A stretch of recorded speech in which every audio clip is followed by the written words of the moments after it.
Good evening, everyone. Oh, that was sad. Good evening, everyone. Oh, so much better. I'm the Reverend Jennifer Brower, and this is Soulful Sundown. Indeed. On behalf of the members of the Unitarian Universalist congregation at Shelter Rock and my colleagues on the ministry team, it is my pleasure to welcome you to tonight's service, to our gathering of folks who are here in person and those who join us remotely. How cool is it that we can share this experience no matter where we are? I think that is pretty spectacular. My watch even told me that we were live on Facebook. That's pretty neat when your watch can tell you where you are and what you're doing. If you are joining us from a remote location, please feel encouraged to use the chat function on either Facebook or YouTube. Folks here and others online want to get to know you as you're willing to be known.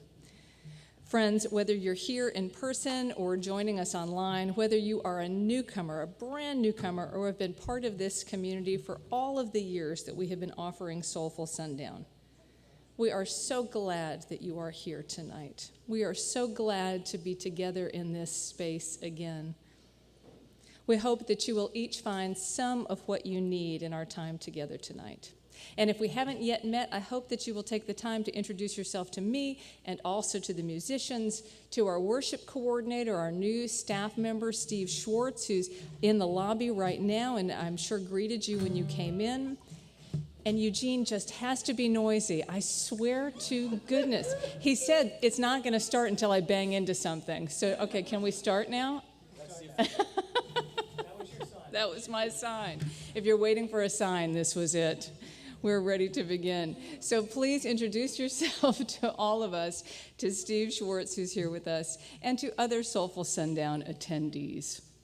Because of our ongoing need to pay attention to the presence of COVID in our life, please know that the musicians and the coffee house host and the AV professionals and I have all been tested right before the service for me. So we are all COVID-free. Masking is mostly optional for you who are gathered here on site. Those of you who are at home can do whatever you doggone well please. But we do ask that if you're going to sing, that you put on a mask. And please be sensitive to the needs of others for space. We all have different needs. We've always had different needs, but nowadays we have different needs for space, and we need to kindly communicate them to one another and honor the needs of others around us. In addition to chatting here and online, another way to build relationships here at Shelter Rock is to join in other ministries and programs of the congregation. If you haven't yet experienced Soulful Salutations, I hope you will. Soulful Salutations is our gentle yoga practice that is set to live music offered by Ben Wish, who's all the way over there, and his partner Denise DeLuca. This is offered online. The next session is Sunday, May 22nd at 5 p.m. Eastern Time. There is no charge to participate. You may extend this invitation to your circle of friendship and kinship. Soulful Salutations is a wonderful thing, and I hope you will share it generously with others. If you have questions about Soulful Salutations, I'm sure Ben would be happy to answer them for you. Please also check out Soulful Songs and Stories. It's going to be kicking back off. That's led by UUCSR members. Indeed, that deserves some cheering. That's led by UUCSR members Alice Giordano and Steve Marston. It's a great big group. Steve, where are you? Okay, Steve's over there in the middle of the room. So if you have questions about that, please speak with Steve. Information about these and other programs of the congregation can be found on our website. Please check out the featured events on the website, which is UUCSR.org. An important part of our collective work at Soulful Sundown all these years has been the offering that we take up each month for an organization outside of the congregation. Tonight, our collection will be taken for the International UU Women's Convocation, which has been the recipient of our collections for the last couple of months, both at Soulful Sundown and on Sunday mornings. A little bit more about that later on. As music resides at the heart of Soulful Sundown, the musicians and I invite you to experience the music in its fullness, to hear it, to feel it, to read the lyrics if you want, to move your body as your body wishes to move. Your body doesn't want to sit still. Listen to it. Turn off your judgmental mind, please. Enjoy the movement of your body that makes your life possible. Tap your toes, clap your hands, stand and sway, get up and boogie, do whatever you feel called to do, as long as it's not totally lewd. And we'll take it from there. I invite you now to join me in greeting the musicians of the Cosmic Orchestra. We give thanks for their presence and their gifts. We have with us Ben Wish, who is at the far end over there. Indeed. And Mark Schulman and his fancy festive hats. We decided next month is Fancy Hat Month, so everybody has to wear a cool hat, okay? He sets the bar very high for us. Eugene Ruffalo, the noisy. You know I love you. It's okay. Jonathan Predis. We won't make fun of him. Pat Falco, who's always behind me. I never know what he's up to. And Chris Marshak, who is our band leader. Following our service, we will have our coffee house. We need a little bit of time to turn things around, so we ask you to please be patient or to help out where help may be needed. We'll have coffee and soda and different kinds of cookies available without any charge. Tonight, we are so fortunate to have our talented and very dear to us, Amy Correa, as our coffee house featured artist. Amy is also participating in this service, for which I am so very grateful. Thank you for that. I have built so many songs, so many services from Amy's songs. If you've been coming to Soulful Sundown all these years, and we're in year 17 now, you would know that since meeting Amy, we have included her music very regularly. She and Bob Dylan. And Cloud Cult. I knew you were going to bring up Cloud Cult. The band hates it when I pick songs from this band, Cloud Cult. They're like, oh, here you go again. Back to Amy. Bob Dylan and Amy have provided the greatest inspiration to Soulful Sundown. So you two are like vying for most songs used in Soulful Sundown services. So we're very glad you're here, and I find it serendipitous that the timing of my retirement from this ministry next month aligns with Amy's releasing a new album and touring again and being back here in New York. What great good fortune for us. So thank you. I'm honored you've chosen to be here with us tonight. Indeed, applause are in order.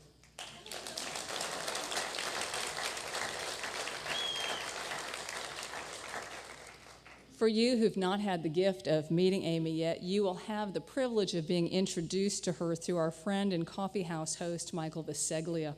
Where is Michael? Is he here? I can't see anybody. There you are. I see you in the back now. I see that hand waving. In addition to his being an accomplished professional musician, Michael is also a gifted interviewer and MC and host. You've done such a wonderful job serving in this capacity for us, and I am so grateful that you could be here tonight when John Platt couldn't. You bring such gifts and talents to us, so how great that you're here to introduce Amy. Thank you, Michael. And now, my friends, I invite you to take a great big deep breath, because God knows after all those announcements, I certainly need one. Join me in taking a deep breath, and maybe another, because it's Friday the 13th, you know. It's lucky number 13. We have chosen to be here tonight, to be part of this gathering, to show up online and in person to create a unique community, one that may never be exactly like this again, because one of us will not be here at the next one, and someone else new will be here.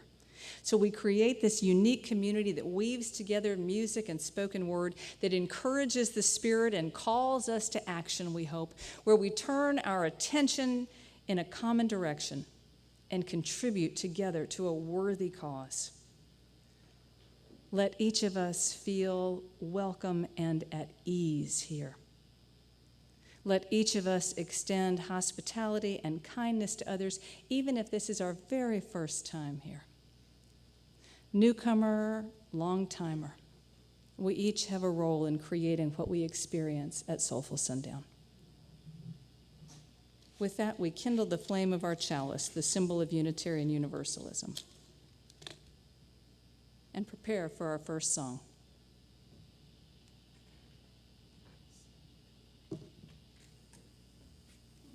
Sometimes it takes a while to let them out.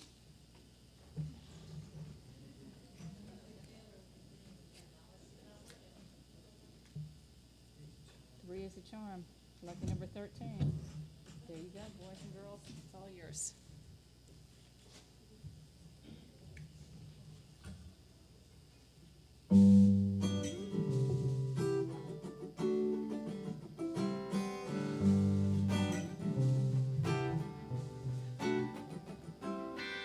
I became the heiress to a red and rusted bicycle.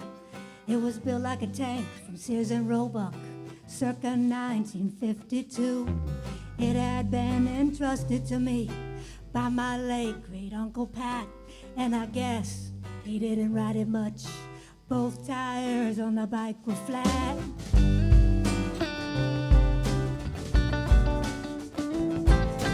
Pat had died at Christmas time. It was 1991.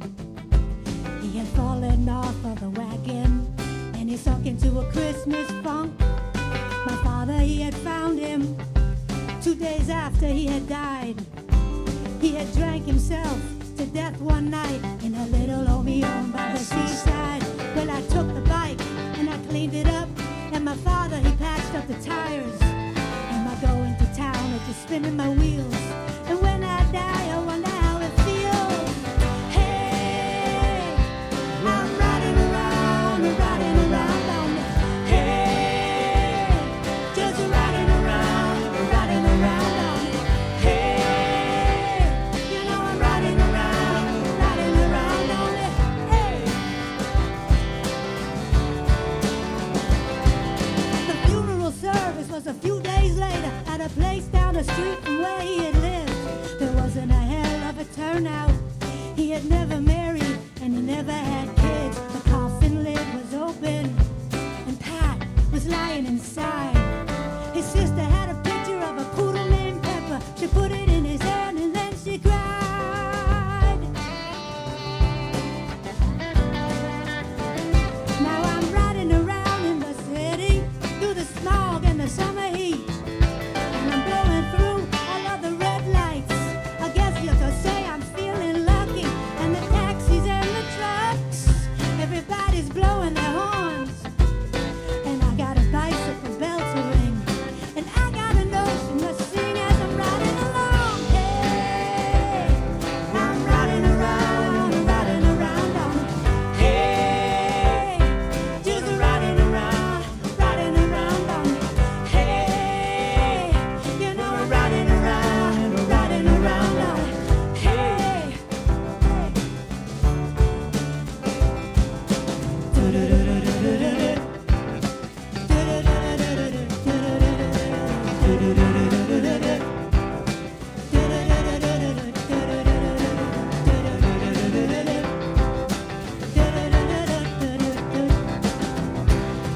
Well, I didn't even really know him at all, but I wonder, can you see me as I'm riding along, riding along?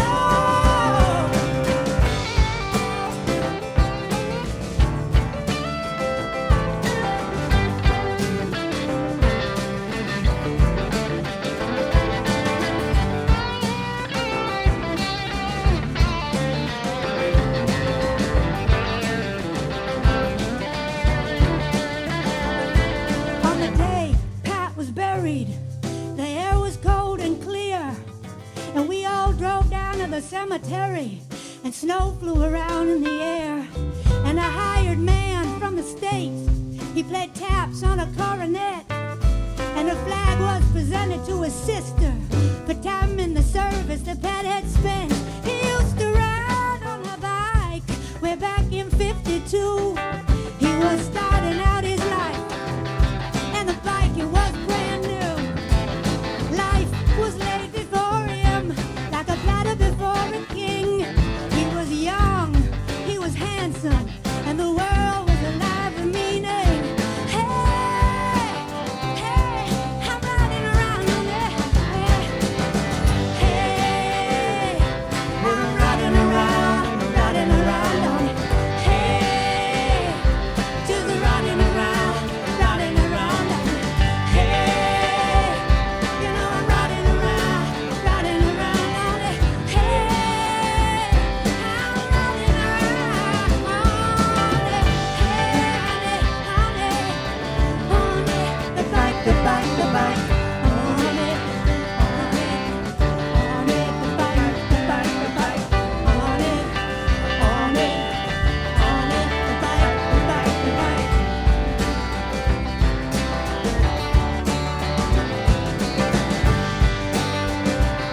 It has been a whole bunch of years since I first heard that song of Amy's, but I think of it with remarkable regularity. Amy, I think of your late Uncle Pat and the men I have known who sound similar based upon what you have shared in that song, men I have known in life, and others I have come to know only through the work of preparing to perform their funeral. It is true. I meet lots of folks when they are no longer present to tell me new stories, and I learn their stories from loved ones. Amy paints such vivid pictures with her songs. They've been very easy to use for Soulful Sundown, frankly. You're quite the artist. And in this one, you have narrated a detailed and emotionally complicated story of family, of multi-generations, of life and death, of decay and restoration, of one generation handing down to the next. Over the years of my listening to this song and having my mind wander to it, I experienced such a flood of thoughts. Thoughts of your once young, handsome uncle, his world alive with meaning, symbolized by riding a bright new red bicycle, and of his death by the seaside in solitude. I think of his sobriety and drinking and military service and his funeral and the snow flurries falling. There are so many factors that have shaped the way his life unfolded after the purchase or acquisition of that bicycle, as it is the case for each of us. So much goes into who we are and who we become.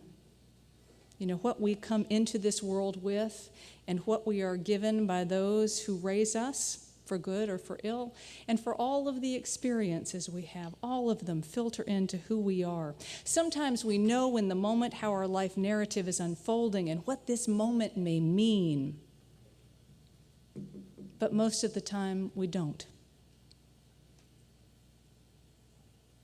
In reflection, I have been struck by how your dad helped you restore that bike that represented his brother's decline. Like all of the frustrated, heartbroken loved ones of alcoholics and addicts, I could easily imagine your older family members wishing that they could have restored Pat to wellness when he was in the roughest and most broken of patches, just like we have each experienced in our own families and in our own lives. And I hold on to hope. I like the thought of Pat released from despair and defeat that led to the Christmas funk. I find comfort in thinking of him released from the ways that suffering in life can rust and deflate the spirit. I like the thought of him set free from that and able to watch you riding that bike, maybe a little recklessly, my friend, but joyfully through the city streets, through the smog and traffic, with cabs honking at you under a bright, sunny sky. This song so marvelously captures the way that our living is intertwined with the living and the dying of others, those with whom we have close relationships and others we are peripherally connected to through family or socially. Not only do we have shared experience with the people in our circle of kinship and friendship, which are part of our life story too, but we are influenced by our loved ones' ways of being, their habits, their quirks, their preferences. Every time I use mint, I think of my friend Norma, who I call Normom. She is the mother of a college friend. Normom once sent me out to her backyard to pick mint from her garden. I was raised in Manhattan. There were a lot of green things outside. I brought leaves from every plant back into the house, and I said, "Here you go," having no clue which one was mint. Every time I use mint, I think of Norma. And whenever I make eggs now, I think of my mother, who was very careful in how she made scrambled eggs, having learned from some French chef in the 70s who was all the stuff. I can't now remember who it was, but she taught me, and you had to do it just so. I think also of a now deceased member of this congregation who told me he could crack an egg with one hand, a trick I have never learned. I never saw him do it. I had to take it on good faith. And of my friend Cheryl, who doesn't like soft eggs. And of my sweetheart who has perfected his omelet making through the pandemic. This morning when I heated the milk for my coffee, instead of pouring it in cold, I had in the kitchen with me a host of friends, their moms, and one abuela too. I had the Bronx and Uruguay and Colombia. I had the presence and the stories and the warm memories of each of these friends and their families, all of it in the kitchen. It was very crowded in the kitchen this morning. And it was a great coffee morning, enriched by all of those people and their stories.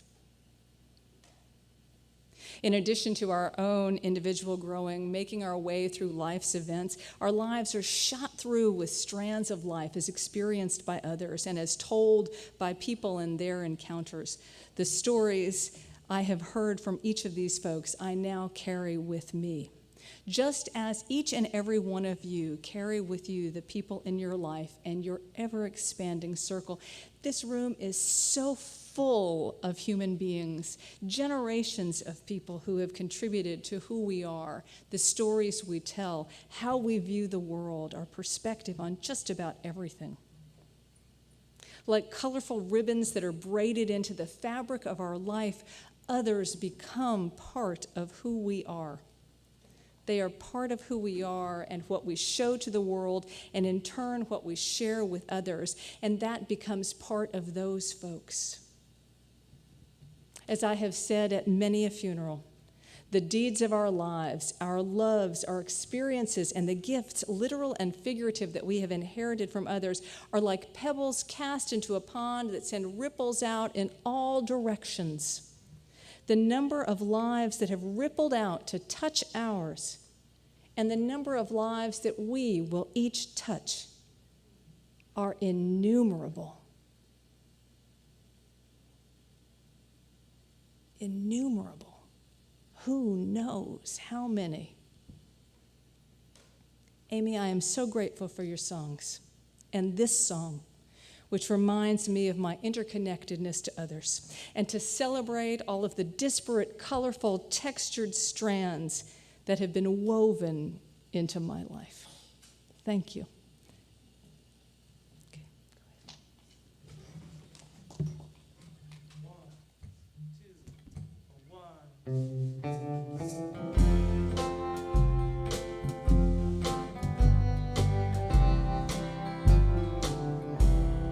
Talk like that. Well, I don't know where you're from.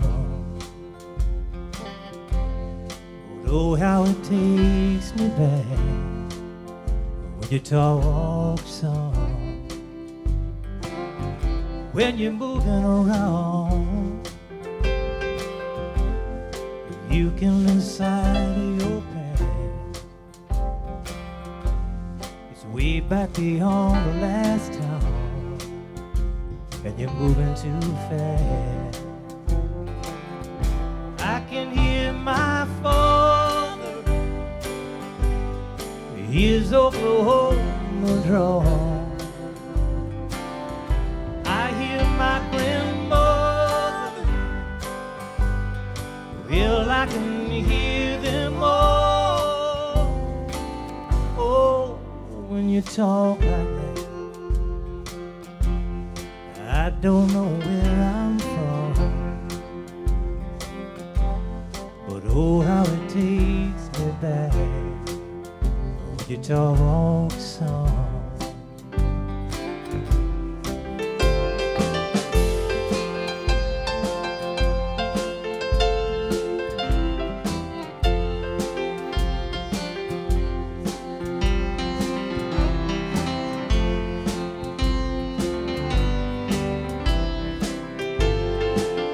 Well, if anyone asks me, seems I don't have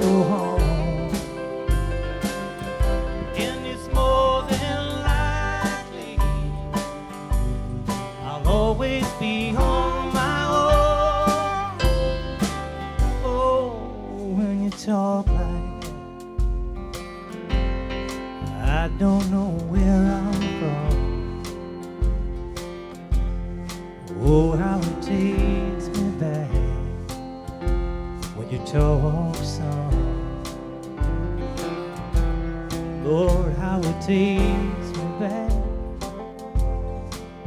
when you talk some.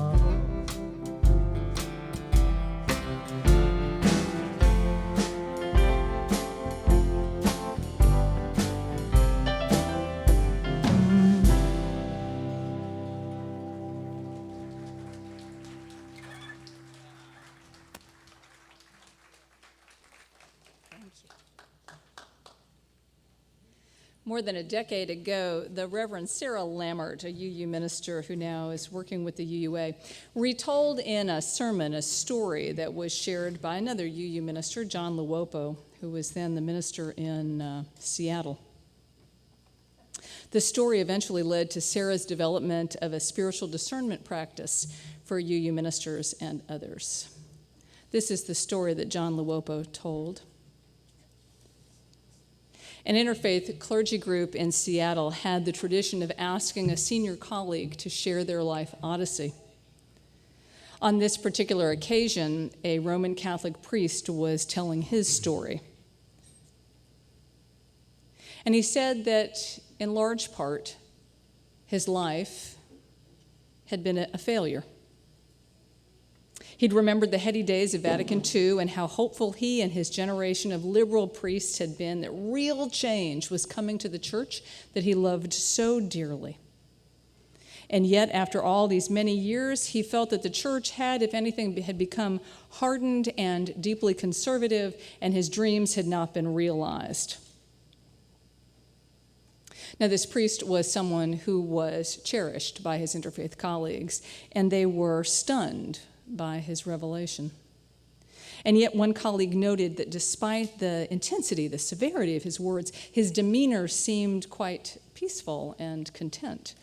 And the colleague asked, "How can you claim that your life and your ministry were a total failure and yet appear so calm and so serene? How can that be?" And the priest looked at him and all of the colleagues who were gathered and said, "I know whose I am. I know whose I am."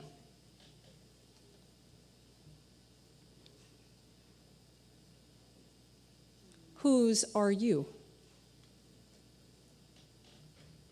Who holds you? Who carries you? Who sustains you? Who buoys you up when you are drowning? To whom are you bonded? Who claims you? Who do you claim? Where does your allegiance rest? Where does your assurance come from? Whose are you? Are you your blood relatives? Or the friends you have as your chosen family? Is it something greater than yourself that has you? What is your civic responsibility to the people of your community or our nation? What is our moral or ethical duty to one another, to the living beings on this planet? How about the planet itself? To whom or to what do we belong? Whose are we? When do we know that we're at home? In the face of all things, whose are we? To quote His Holiness the Dalai Lama, who was the centerpiece of last month's service, changing the way we see the world, in turn, changes the way we feel and the way we act, which changes the world itself. Changing the way we view our relationship to our planet and to its creatures and to our fellow humans changes the way we feel and act, and that changes the world. So whose are you? Tonight, I invite you to see yourself as connected to all of the people of this world, and they to you. I invite you to help some of the world's people who are in sudden and startling distress, the Ukrainian people. From the website of the International Unitarian Universalist Women's Convocation, I share this. In times of crisis, we must come together in solidarity. As we are witnessing the worst European refugee crisis since the atrocities of World War II, the help of each of us is needed. The International UU Women's Convocation is extending humanitarian aid to refugees and the internally displaced. Donations provided by us and others will provide immediate assistance to individuals and families, providing them transportation, emergency shelter, food, water, hygiene kits, infant supplies, clothing, pet care, and emotional support. We ask you to join in the call to action to help ensure that the people of Ukraine know that they are not alone, as we would pray to not feel alone in such a crisis. We invite you to please join in donating to this vital appeal. For you who are present here, we have provided some cards that have a QR code on the back. As we said last month, we've all gotten very good at using these in restaurants. We can use them here too. So I invite you to do the unusual and take out your phone during worship and use the QR code. There are giving instructions online, and there should be some information maybe on the screen too. As we take up this collection and think prayerfully of the people around the world to whom we belong and who are part of our lives, I invite you to come forward and light candles as you need, as you wish, as your heart calls you to.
I invite you to join with me now in the chalice extinguishing.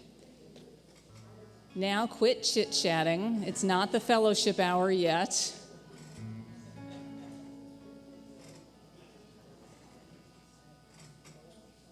We're out of practice. Stay in your prayerful space. The rest of your life will take over soon enough.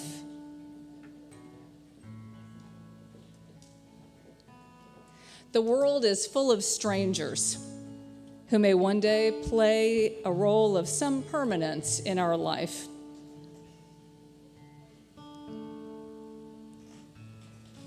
No matter how long you've been coming to Soulful Sundown or how long you've been a member of this congregation, you were once a stranger here. And we who arrived ahead of you were strangers to you. And with the passing of time, even a little time, we have grown and are still growing in our acquaintance.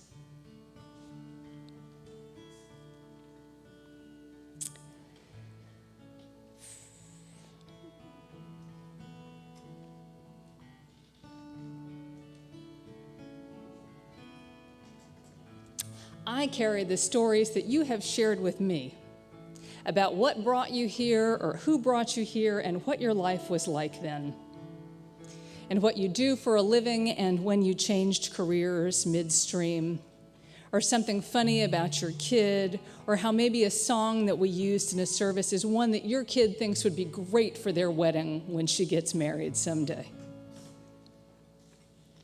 And when I look at you, I recall a story that you told me about the parent you cared for.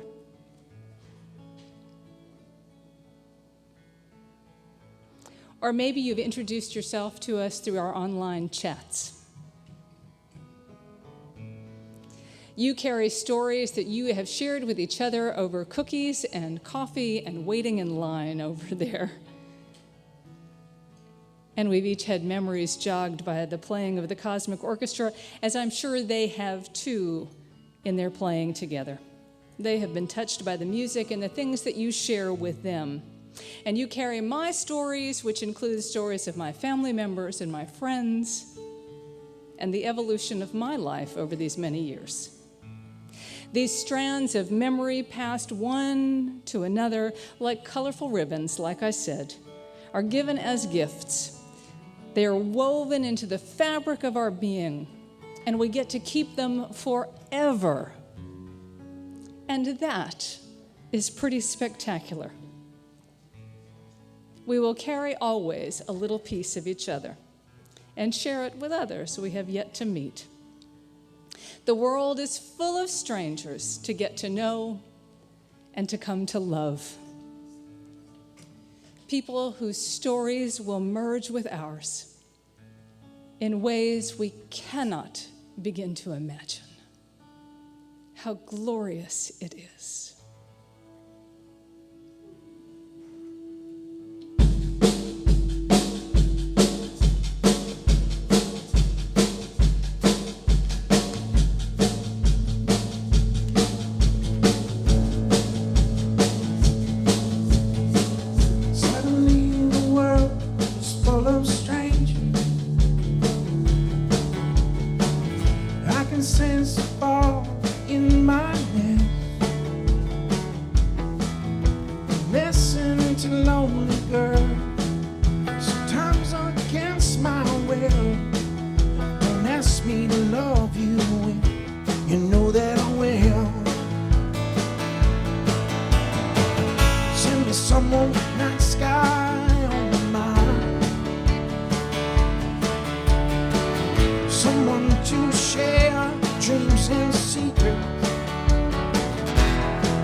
Somebody that's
together. How about some sun in a beach motel? We've been listening to lonely girls, sometimes against my will. They want us to love them, yes, you know we will.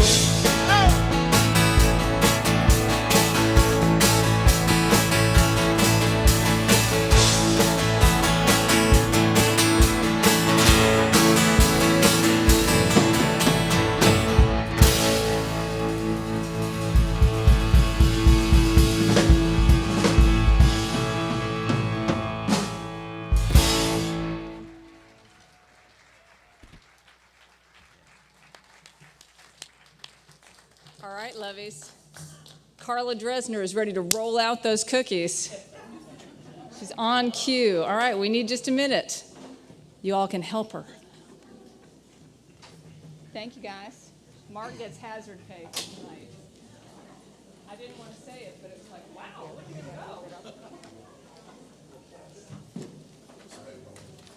Oh, thank you for getting over the speed bump.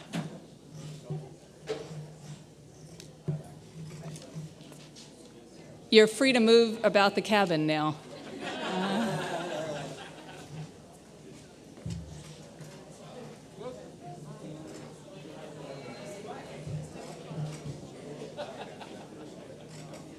I love how he bangs into stuff. You